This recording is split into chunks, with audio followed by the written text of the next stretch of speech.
अब आप विचार करिए, जब परमात्मा ने ही सबको बनाया तो छोटा बड़ा कैसा हो गया।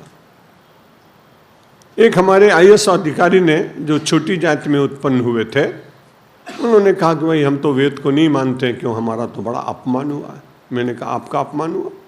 आपका तो जितना सम्मान हुआ उतना किसी का हुआ ही नहीं, क्योंकि भगवान का मुख भाग है ब्राह्मण। लेकिन कोई आदमी किसी के पास जाने के बाद किसी का माथा नहीं छूता, वो जाने के बाद चरण छूता है। इसलिए शूद्र का तो इतना सम्मान इस देश में हुआ जितना कोई कर नहीं सकता।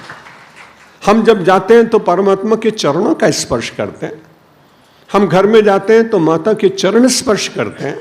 हम गुरु के पास जाते हैं तो हम चरण स्पर्श करते हैं। जिस परमात्मा ने अपने चरण भाग से चतुर्वर्ण का निर्माण किया, उसने सबसे ज्यादा सम्मान किया। इस बात का प्रचार होना चाहिए, और यदि इस बात का प्रचार हो तो उनके मन से कटुता कम हो।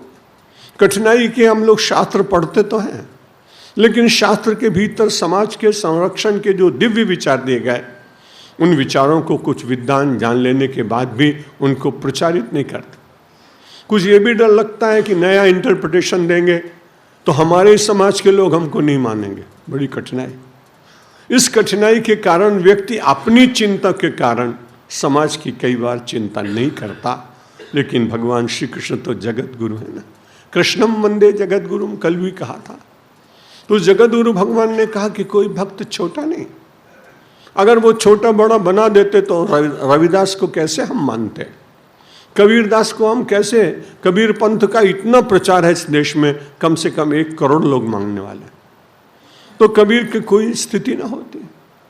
और राजस्थान में कई संत हुए हैं जो बहुत साधारण जातियों में उत्पन्न हुए, लेकिन उनका बड़ा सम्मान, उनके मानने वाले बहुत लोग हैं।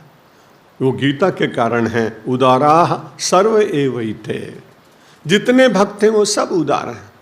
सबके भीतर कोई न कोई विशेषता दिखाई पड़ती है। परमात्मा की बगिया के आप सब फूल हैं, और प्रत्येक फूल की सुवास और प्रत्येक पुष्प की गंध और प्रत्येक पुष्प का स्वरूप अपना भिन्न होने पर भी उसकी अपनी महिमा।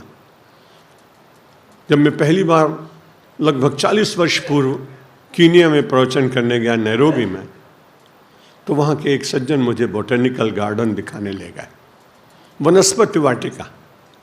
जब मैं देख रहा था तो मुझे बड़ा अच्छा लगा कि उस आदमी ने एक नए फूल का परिचय कराया जो मैंने कभी देखा ही नहीं था, सुना भी नहीं था। उसने बताया, महाराज इसका नाम है स्टरडे, टुडे एंड टुमारो। उस पुष्प का नाम था ये। मैंने कहा भाई तो पहली बार सुना, इसकी विशेषता क्या है? उसने कहा महाराज आज आप देख रहे हैं, आज ये सफ़ेद है, कल इसमें से नीला फूल निकलेगा यही, और परसों ये लाल हो जाएगा। मैंने कहा भगवान आप कितने महान हैं, सबके भीतर वही एक रंग अलग अलग रूप से प्रकट हो रहा है, लेकिन मूल में तो आप ही विराजमान। जो कल था वो आज है, जो आज है वो आने वाले कल को होगा, क्योंकि परमात्मा प्रकृति को नचा रहा है। वो निरंतर एक चक्र घूम रहा है। उस चक्र को देखने वाला व्यक्ति चक्रधारी को जरूर देख सकेगा। लेकिन तकलीफ ये है कि चक्र को तो हम देखते हैं और चक्कर में पड़ जाते हैं, लेकिन चक्रधारी को नहीं देखते, नहीं तो चक्कर में न पड़े। उदारा सर्वैते ज्ञानी त्वात्मैव मे मतम।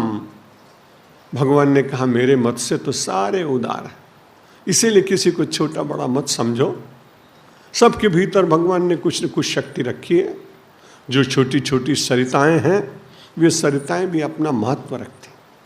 गंगा जी का अपना महत्व है, नर्मदा का अपना महत्व है, सरस्वती का अपना महत्व है, गोदावरी का अपना महत्व है, महानदी का अपना महत्व है, कावेरी का अपना महत्व है।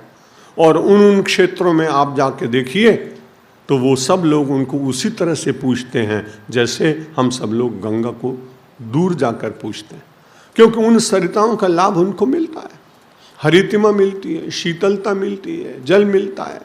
इसलिए भक्ति के जितने क्षेत्र हैं उन क्षेत्रों को भगवान ने छोटा बड़ा नहीं कहा। उदाराः सर्व एवैते।